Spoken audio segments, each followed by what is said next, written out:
What is going on, guys, and welcome back to another video and welcome back to another Q&A. Now, it's been a few weeks since I've done a Q&A and I just kind of thought, with everything still going on, instead of doing anything else, the full day in the life vlogs and all that kind of rubbish, I thought, you know something, I'm going to do another Q&A. So I did stick a question and answer little thing on my Instagram. If you're sitting there thinking, Kiffy, I didn't see that, then you probably don't follow me on Instagram. I'll stick the link in the description below. Shoot over there, do that. But I'm going to do a kind of rapid fire Q&A. I'm going to get through as many of these as possible. I've got the iPad back again because, as most of you know, I still film on my phone, of course. I've got a goal. Once I hit that goal, I think I'm going to get a camera then. We're going to keep going with the phone. I've got the iPad here, questions on here, so I'm just going to crack on with this. There'll also be a little workout at the end of this, so do stay with it. Unless you don't even want to listen to me now, just skip on to the end and watch the workout, and then that'll save you like 5 or 10 minutes, depending how long I'm going to yap on here. So we're just going to crack on with this. So, first question going in, how do you avoid joint problems, mobility / stretching, question mark. So basically, do I do much mobility work / stretching? The answer to that is no, not really. The only way that I avoid joint problems is really making sure my body is fully warmed up always. Now, this is something that I went over on an Instagram post, quite a few Instagram posts actually, and I do believe I've done it in a video as well. Now, it's basically just making sure my full body is warmed up before absolutely any session. So even if I'm not going in to train legs, I'll make sure my legs are warmed up, make sure everything's loose, make sure my hips and everything are ready, especially going into anything that's going to involve leg drive, which is most of the things these days that I like to do, especially using a barbell or dumbbells. There's going to be a bit of leg drive in there, so making sure that everything's warmed up. Going into train lower body, upper body is always going to be warmed up as well. Getting under that bar, everything's usually tight. So making sure everything's warmed up is an absolute must when it comes to any training session these days. I ended up with sciatica, I believe 2 years ago now, and ever since then I've always had to make sure my body's warmed up, because I used to just kind of go in, get on with it, not bother anything, just kind of thought, you know something, I'm untouchable, and then I ended up with sciatica, and that just basically made me think I need to warm up before every session now. So that's always how I avoid joint problems.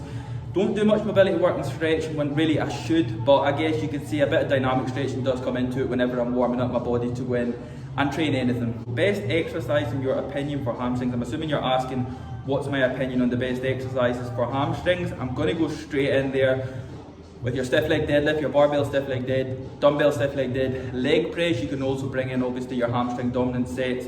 There's your 3 bigger moves. I mean, they really can't be beaten. Anything to do with a deadlift off the floor is going to bring in your hamstrings. But as I said, dominantly your stiff leg deadlift with dumbbells and a barbell. Post-workout supplementation. Any of you guys that know, Unrivaled, the AGF protein, the rapid recovery. The rapid recovery is dominant in my post-workout shake. So once I've done any session, I go straight away, get my post-workout, which is going to be my rapid recovery, my chalky biscuit flavour. I'll also stick the link to Unrivaled's website in the description below, so you guys can jump over there, check that out. I don't have a discount code, but at the end of the day, you don't need a discount code.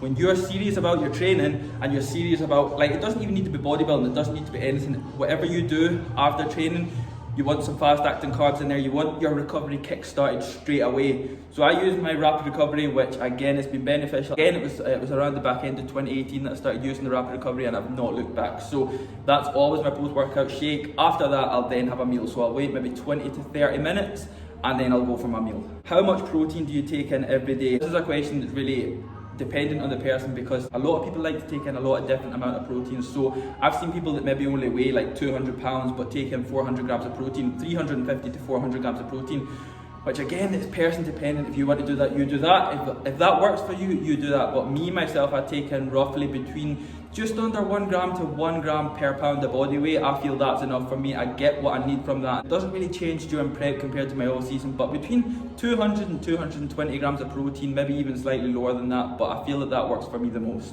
What juice is good to get you big but not put on too much fat and also gives you definition? Okay, this Q&A is over. Deadlifts more than once per week. Again, person dependent. If you're a bodybuilder, I would say no, unless you're going to change it up. So variations. If you're going to do a stiff leg deadlift and a conventional deadlift or an RDL or whatever, then yes. But conventionally deadlifting, I would not do that twice a week unless you're a powerlifter. If you're a powerlifter, then you're probably going to be doing it 2 to 4 times a week. I don't even know. So for me, for instance, I would only do it once per week. That is way enough for me. Again, it takes me a couple of days to recover from a conventional deadlift, especially if I'm going to take it as heavy as I can. I would also bring in a barbell stiff leg dead or an RDL. Definitely do that. You know, I can backload 2 to 3 times a week, maybe even 4 times.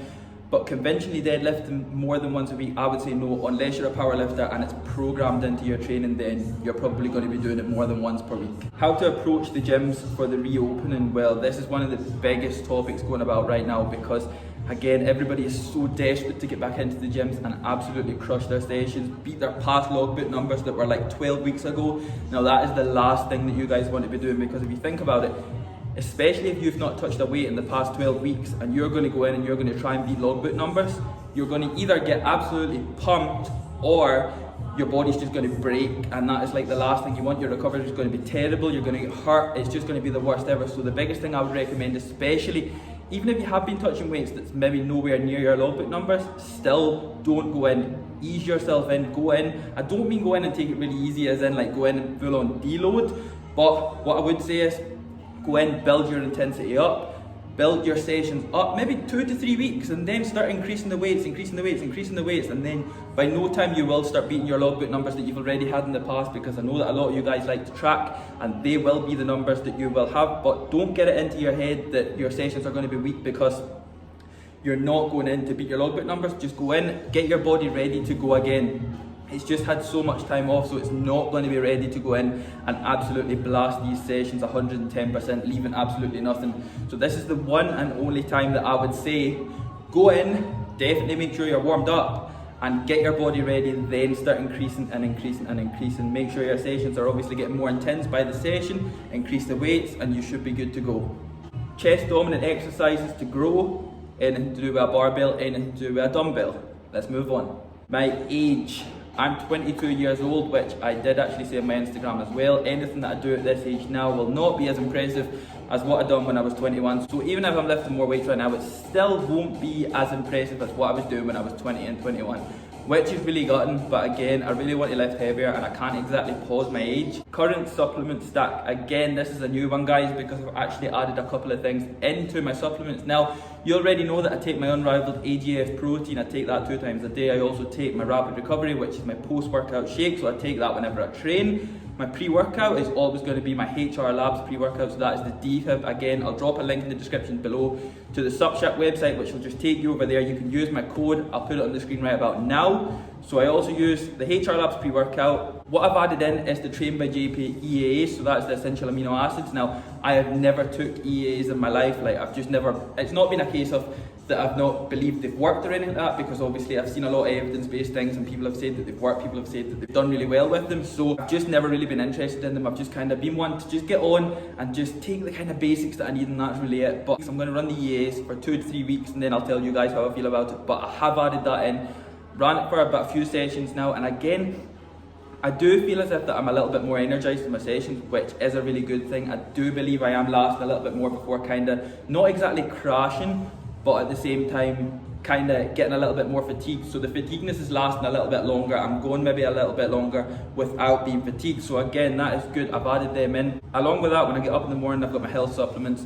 That is really just my vitamins and stuff like that. You guys have seen that on my Instagram, that's nothing special. But that is my current supplement stack. I don't take anything else. So especially for you guys that are getting into training and getting into all this and they're like, what supplements do I need? Do I need this? Do I need that? Do I need this? You want to be nailing absolutely every single variable before you add in the supplements. So remember, supplements are just there to supplement your diet.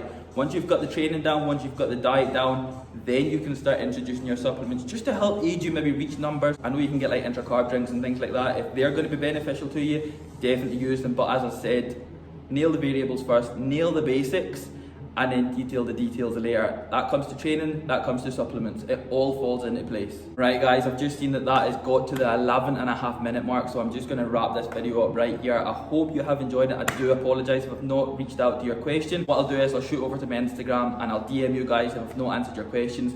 I will answer them on Instagram just to make sure that I'm not leaving anybody out, because I really dislike leaving people out. I don't know what it is, but I will do that. So I hope you guys have enjoyed this. Again, don't forget there's going to be a workout coming after this little bit here, so do stay tuned for that. I do hope you have enjoyed it, and I hope you enjoy the rest of this video. So don't forget to hit that thumbs up button for me guys as well. Subscribe to the channel if you are new, and I will see you guys in the next video.